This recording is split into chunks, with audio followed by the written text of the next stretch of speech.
So now we're in Acts 23. And a quick little review. Before Acts 22, he got back from his third missionary journey. Remember, he went to Asia, settled around Cyprus, came up, landed on the coastland of Israel, and then he went to Jerusalem. And it was there that the leadership told him, look, they say that you're walking disorderly and not keeping the law. So why don't you take these men here that have a vow, which was what? What kind of vow? Do you remember? A Nazarite vow. Just look at me and you'll remember that. The long hair, right? You grow out your hair, then you cut it. Okay?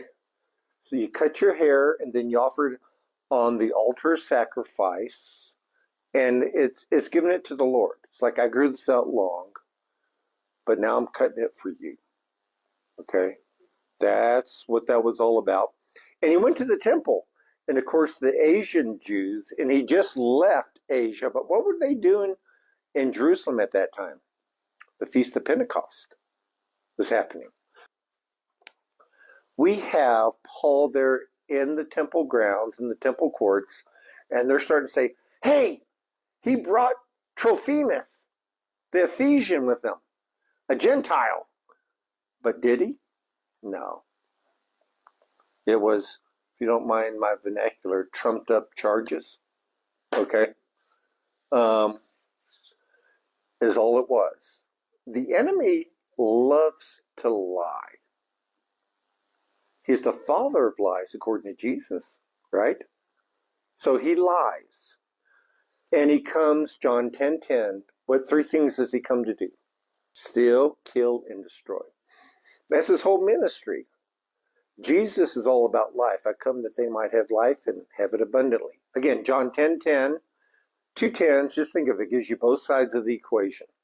The end game for Satan, and the end game of Jesus. And you can't be more opposite, can you? No, you cannot be.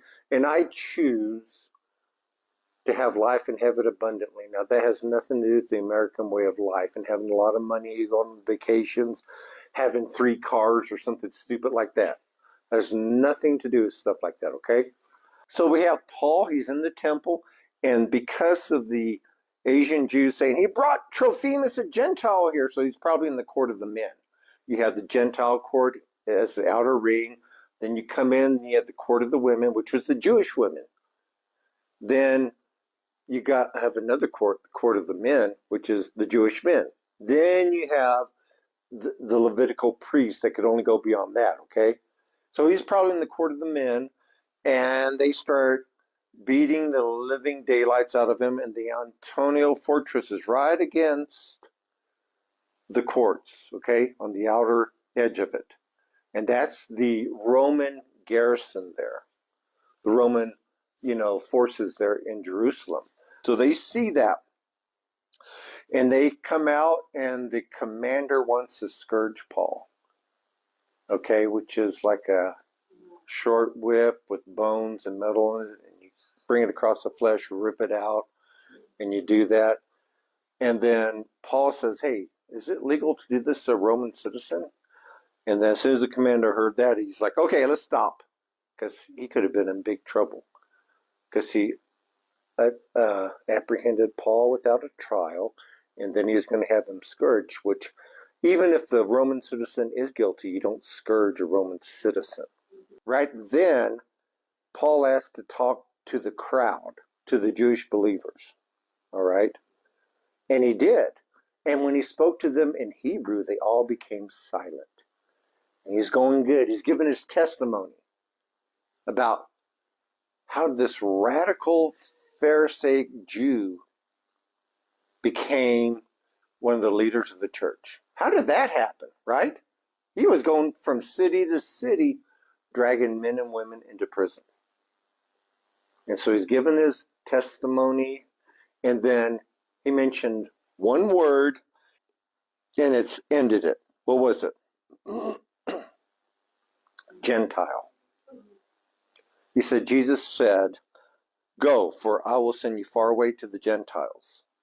As soon as he said that, That's when all havoc broke loose. Then, the next day, the commander brought him before the council, and that's where we're going to start. Okay, let's start the last verse of chapter 22. But on the next day, wishing to know for certain why he had been accused by the Jews, he, that's the commander, released him, that was Paul, and ordered the chief priests and all the council to assemble, and brought Paul down and set him before them. So now he wants to find out what's going on here. I can't just arrest Paul, he's a Roman citizen. And now Paul's going to look intently at the council, and this is the Sanhedrin, the 70 governing elders of Israel. This is their Supreme Court, so to speak. Chapter 23, verse 1.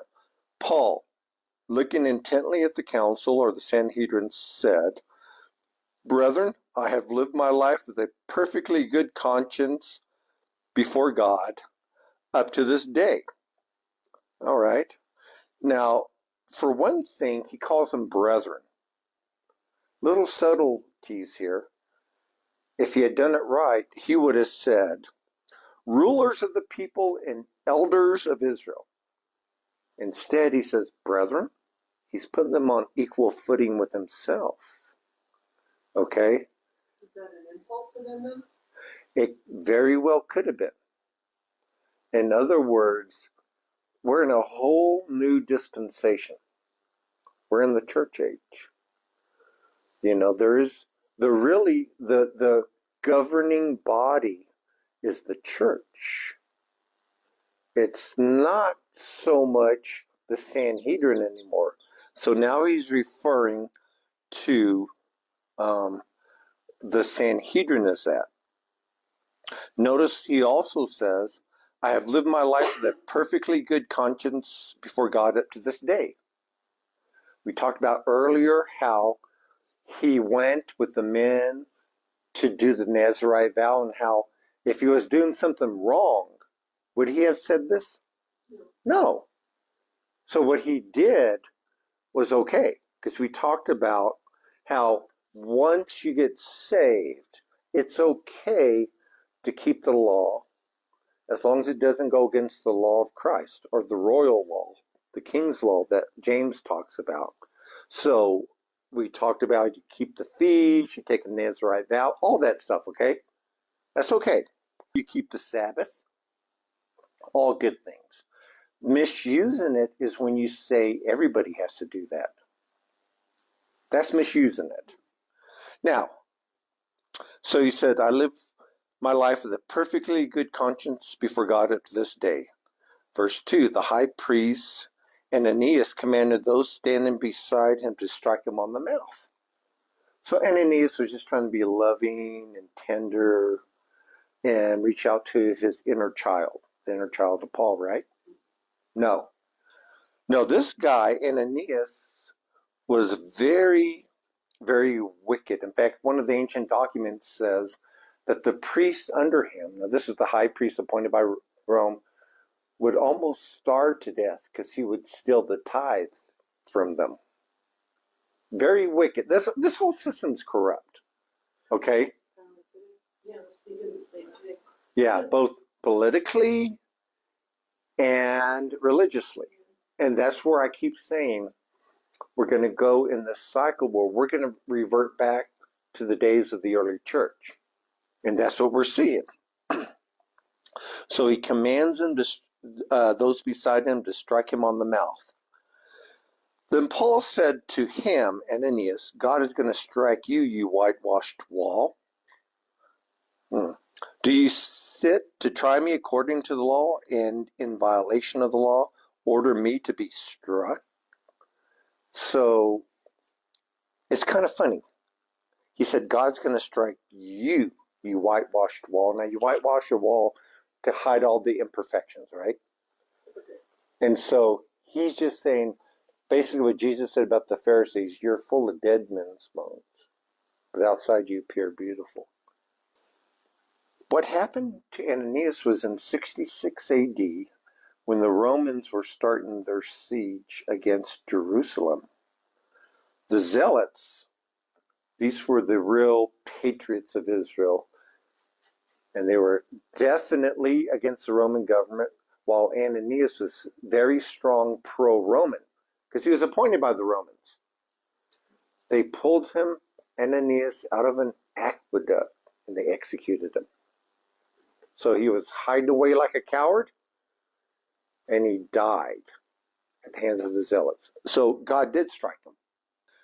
He said, according to the law, you were not to order such a thing like that against someone who's not even been tried yet, which is true. He also broke Roman law.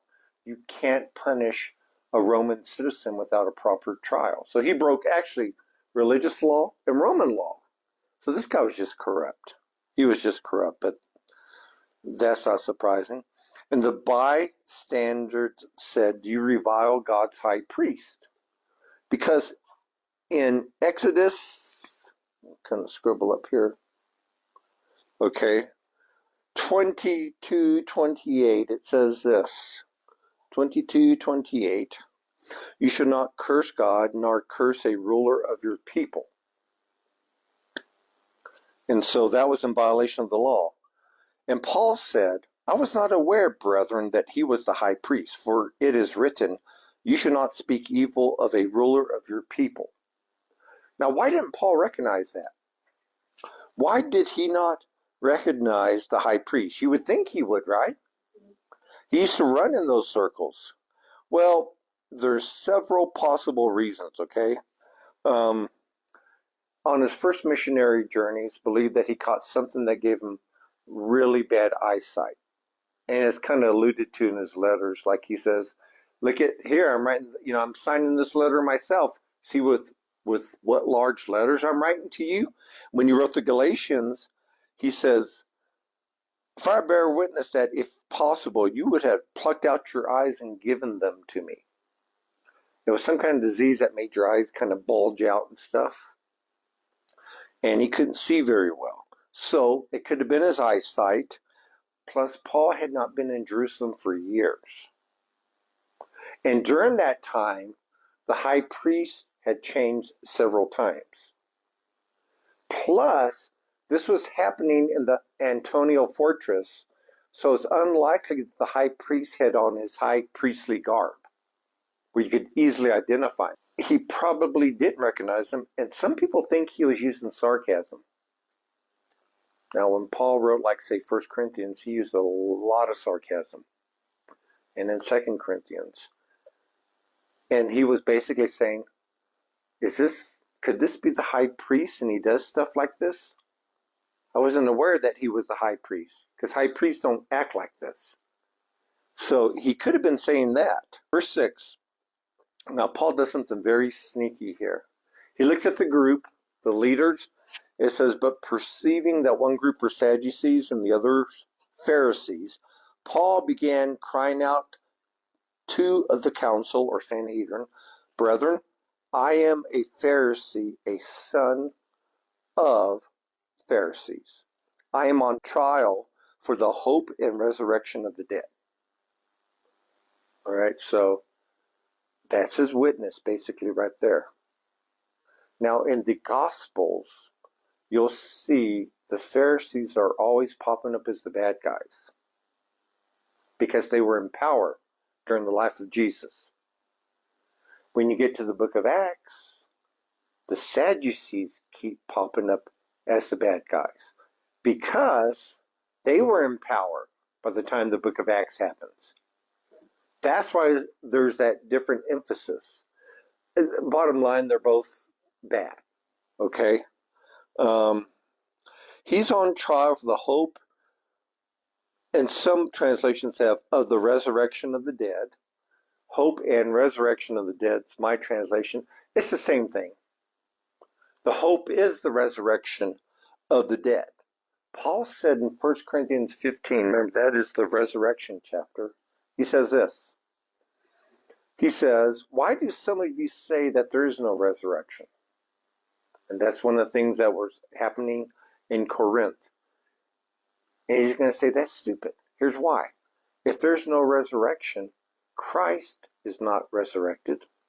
If Christ is not resurrected, then your faith is in vain. It's nothing. It's zero, zilch, nada. So we have to remember one thing. The resurrection is so important. That's why when you give the gospel presentation to somebody, do not leave them in the grave.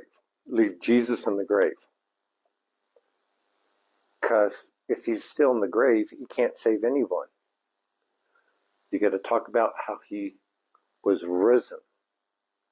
And it's at the right hand of God right now. Very, very important. Now, verse 7. And he said this, there occurred a dissension between the Pharisees and Sadducees, and the assembly was divided. So Paul looks out, Pharisees and Sadducees. Okay, I'm on trial because of the hope of the resurrection. Now he's going to divide them because, verse 8, for the Sadducees say there's no resurrection, nor an angel, nor a spirit, but the Pharisees acknowledge all of them. So now he's being a little bit sneaky. Okay? He's going to cause that division. Now the Sadducees only believed the first 5 books, or what sometimes is called the Torah, or the 5 books of Moses. Those were the only books in the Bible, in their Bible, the Tanakh, the Old Testament.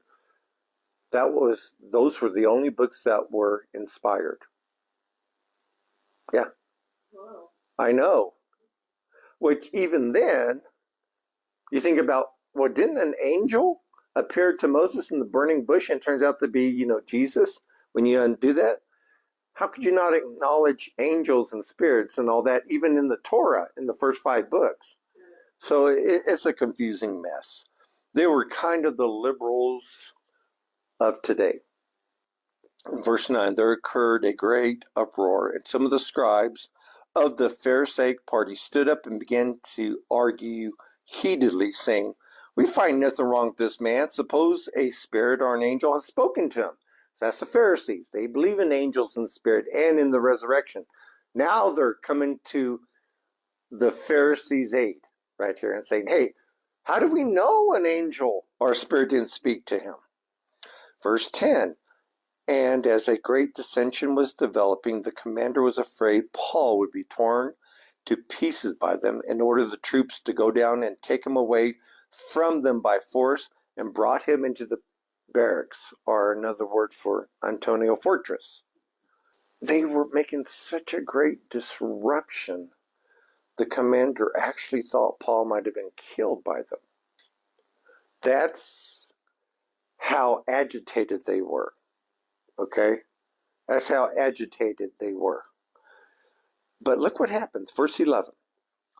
But on the night immediately following, this is the night after this, the Lord stood at his side and said, take courage, for as you have solemnly witnessed to my cause at Jerusalem, so you must witness at Rome also.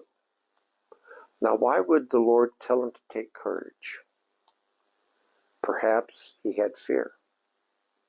Does that sound familiar? The Lord appearing to him and that he had fear? Well, here's why it sounds familiar.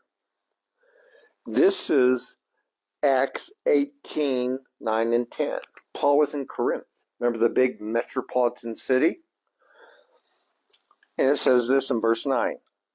And the Lord said to Paul in the night by vision, just like he speaks to him here, do not be afraid any longer, but go on speaking and do not be silent. For I am with you, and no man will attack you in order to harm you, for I have many people in this city. So now he's telling them the same 2 things. Fear not, take courage, don't be afraid, just keep being a witness. Okay? Because probably in both cases, Paul became a little fearful. Especially, he was just torn from the hands of the religious crowd. And the commander, this hardened Roman soldier thought they were going to kill him. Now, he said he was ready to go anywhere for God and was ready to be killed for him. Yeah, that was true.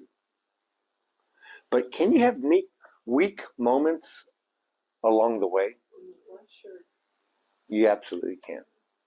You absolutely can. Which is why the Bible doesn't cover up maybe some of the fears and doubts of, say, an Apostle Paul or King David. They don't make them perfect, do they? They reveal them exactly as they are. They were great men of faith, there's no doubt about that. At the same time, they were human. And so God worked with them. He worked with them. And he needed to come alongside of them and comfort them and assure them. And I don't know about you guys, but I need comfort and I need assurance, especially in these times. I don't care how much I shoot off my mouth or whatever. I need that from God. And so God shows me these pictures and says, look, my choice servant Paul needed to hear not to be fearful. And maybe you need to hear the same thing. Don't be fearful. I am so sure that God, as long as I'm following him, will allow me to fulfill my ministry to him. He said that to Timothy near the end of his life. I have fulfilled my ministry. God told him right here, you must witness at Rome also. Later on in Acts 24, he's going to say this, do not be afraid, Paul. He tells him again. In Acts 24, do not be afraid. You must stand before Caesar, and behold, God has granted you with all those who are sailing with you. That's when the ship was about to crash.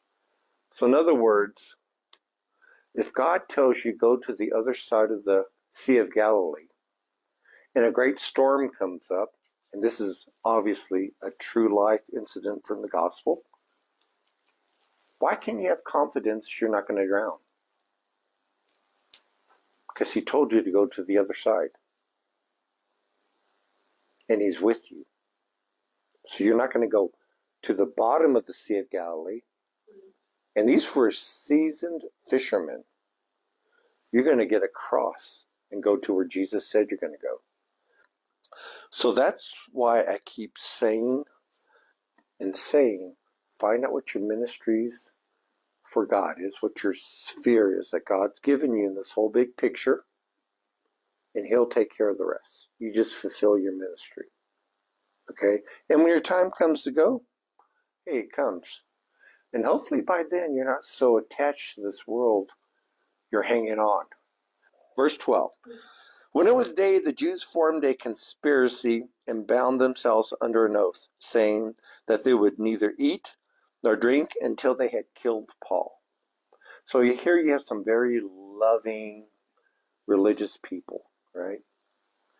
But actually, according to the Jews at that time, under certain circumstances, murder was justifiable.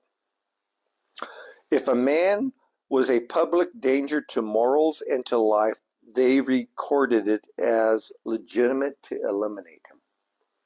So in their mind, they're providing a service to God. Remember, Jesus told his disciples the time will come when they will put you to death thinking they are providing a service to God. Can you believe that? I mean, the way the world is today, and let's see if I can phrase this right. I think the biggest enemy of the Christians in this last days is going to be the church. And by that, I mean the false church. Okay? Because I'm using the church in the Matthew 13 sense. Has some good, has some bad, has some wheat, has some tares, has some good fish, has some bad fish. So that's going to happen. That's going to happen. I wish it wouldn't happen that way. I wish everybody within the four walls were Christians, real Christians. That's not the way it is. That's okay. You don't have to look over your shoulder all the time. You don't have to be nervous and anxious. You know what you do? Trust God. Put your hand to the plow and look straight ahead, right? That's all you do. And then you trust God's going to cover your back. That's it. And you're still going to get backstabbed. It's not that he's not covering your back. It's that he's going to allow you to go through some things because he wants to make you Christ-like. It's called sanctification. So now you have these more than 40 men who bound themselves under this oath. And basically they would say something like, may God curse me if I fail to do this. May God curse me if I fail to kill Paul. I know. Things get so satanic and mixed up, and people believe it. That's just the way it is. And there were more than 40 who formed this plot. They came to the chief priests and the elders and said, we have bound ourselves under a solemn oath to taste nothing until we have killed Paul. Now therefore, you and the council notified the commander to bring him down to you as though you were going to determine his case by a more thorough investigation. And we, for our part, are ready to slay him before he comes near the place. All right. Now, you might wonder about those 40 men, or more than 40 men. They obviously did not kill Paul.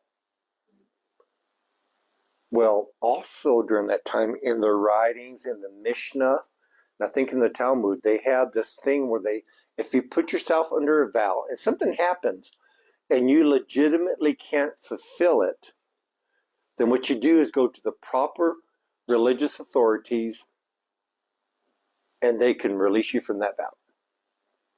Because I doubt that they starved to death or died of thirst. They would have died of thirst first. So they went to the proper religious authorities and got out of it. Now, verse 16, something I haven't mentioned much, but you should see it throughout the book of Acts. Here it is. The invisible hand of God moving in the background, not through like tornadoes or the parting of the Red Sea, nothing miraculous that we can see, right? Supernaturally working in natural ways, okay, to bring the outcome that he wants. Now, it's not the plan for Paul to be killed now, right? He's going to go to Rome. God already said that.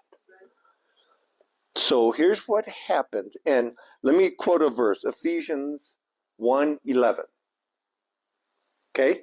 Just remember 1:1:1 as in the Trinity. Ephesians 1:11. All right? It says this. Having been predestined according to that's God's purpose. Now here's what God does. Who works all things after the counsel of his will. Does that mean we don't have free will? No, we have free will.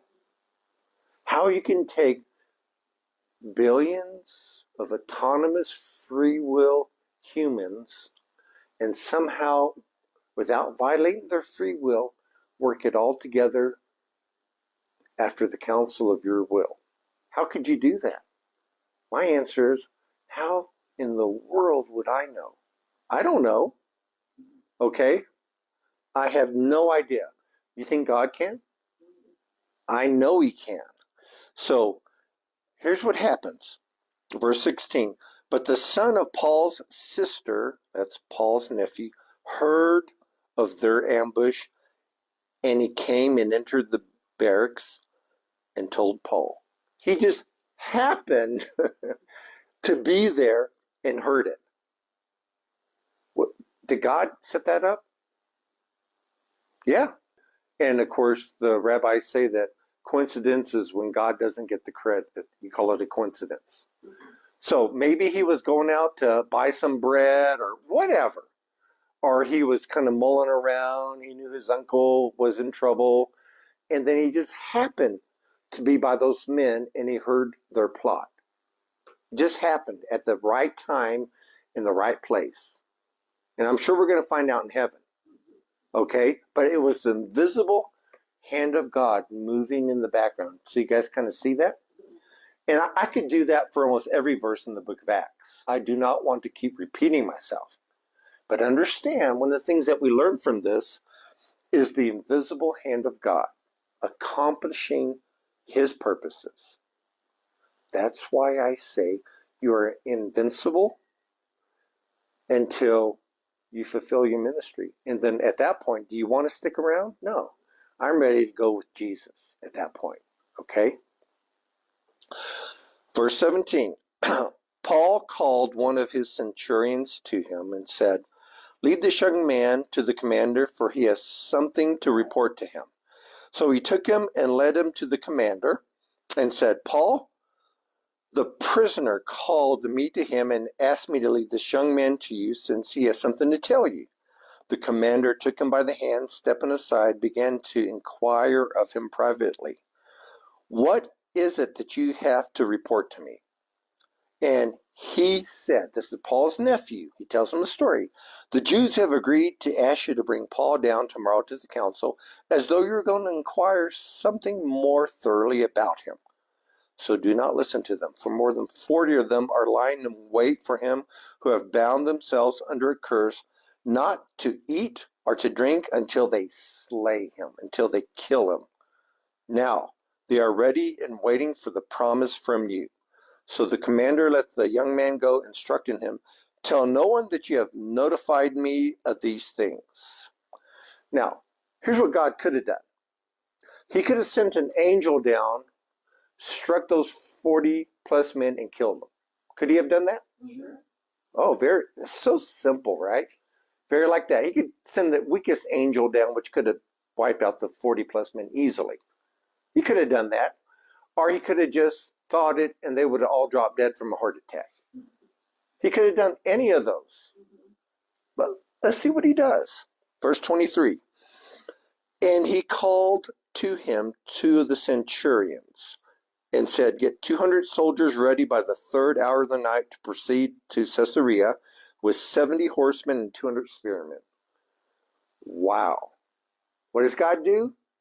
He has, it's like 470 soldiers here, surround Paul to protect him. The Roman soldiers. Huh?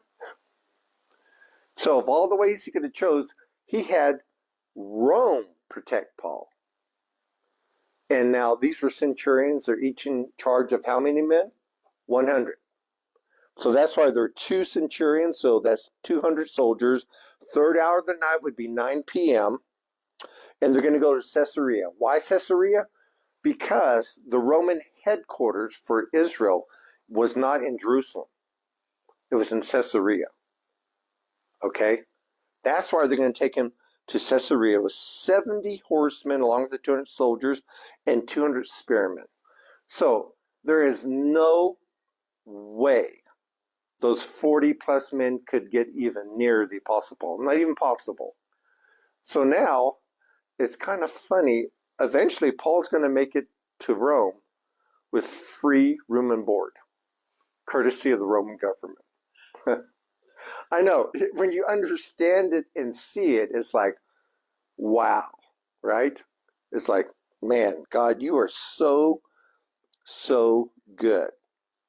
Now, as we continue on, okay, he testifies to the Jewish leaders. He just got through testifying to the Jewish people, okay, and now we're going to see he's going to appear before rulers and kings and even Caesar. He's going to be before Felix, the governor, okay?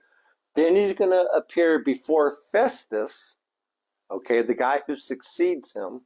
And then he's going to appear before King Agrippa. It's all set up by Rome. And so now, do you think Paul's just going to sit there and cry and talk about how he's been abused? No, he's going to talk about Jesus. And wait till we get there. He's going to lay a witness on them that one of them gets scared. He actually becomes frightened about the things Paul was talking about. So, but we'll get there eventually. Verse 24. And they were also to provide mounts to put Paul on and bring him safely to Felix the governor. Okay, that's in Caesarea. That's where his home was, his residence. It was in a place called Herod's Praetorium. And we're going to read that in the last verse.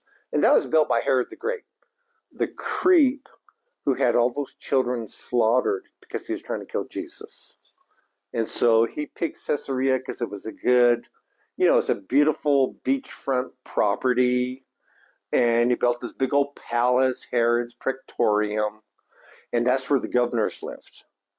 Now, Felix himself was a very, very shady person, okay? He's kind of a byword at that time. Very corrupt. He had married 3 successive princesses. First marriage, and second marriage, and third marriage. Okay, multiple marriages. He would hire thugs to kill his opponents. Very corrupt politician. Okay, very corrupt. And that's the way you moved up the government. It's not what you know, it's who you know and all that stuff, okay? So they're going to bring him safely to Felix the governor. And he wrote a letter having this form. Now remember, this is the commander of the Antonia fortress that was going through these proceedings, and he wants to send a letter with Paul. So here it is. Claudius Lysias, to the most excellent governor Felix, greetings.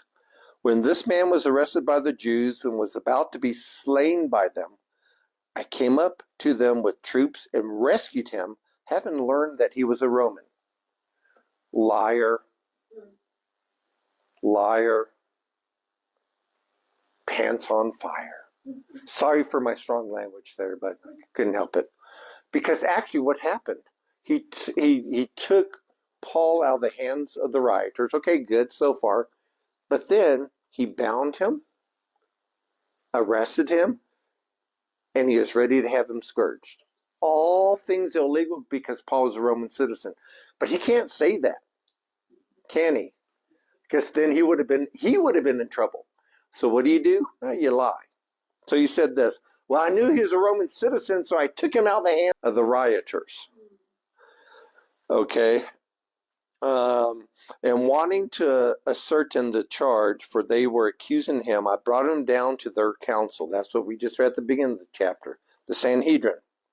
And I found him to be accused over questions about their law, talking about the Tanakh, their scriptures, our scriptures too, but under no accusation deserving death or imprisonment. Well, then why are you sending him away to Felix?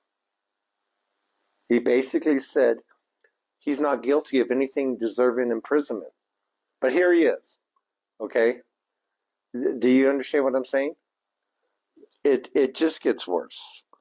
When I was informed that there would be a plot against the man, I sent him to you at once, also instructing his accusers to bring charges against him before you. So I want the accusers to go all the way to Caesarea, because he knows about the plot to kill him there. So the soldiers, in accordance with their orders, took Paul and brought him by night to Antipatris. But the next day, leaving the horsemen to go on with them, they returned to the barracks. And when these had come to Caesarea and delivered the letter to the governor, they also presented Paul to him.